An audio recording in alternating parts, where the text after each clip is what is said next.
Welcome to another edition of Raw Highlife Night, Egwu and Ochie. Today, I am taking you far place to Imo State, and I would like you to tell me the person that owns this music. And if you love it, show us love, so that I will continue to give you what you like.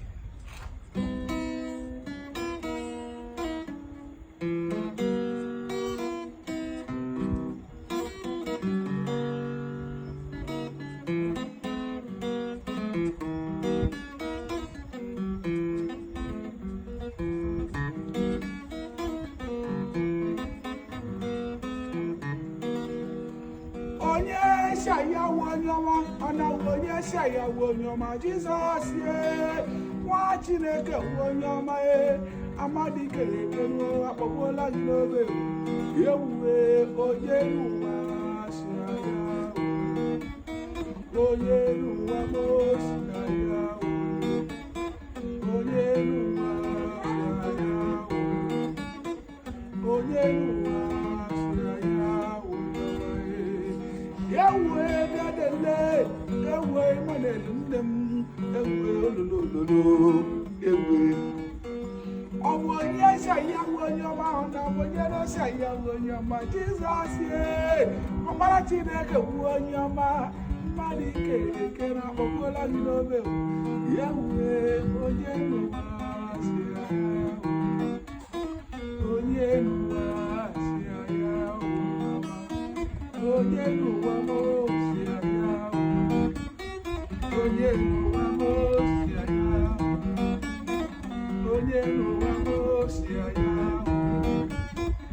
I love you.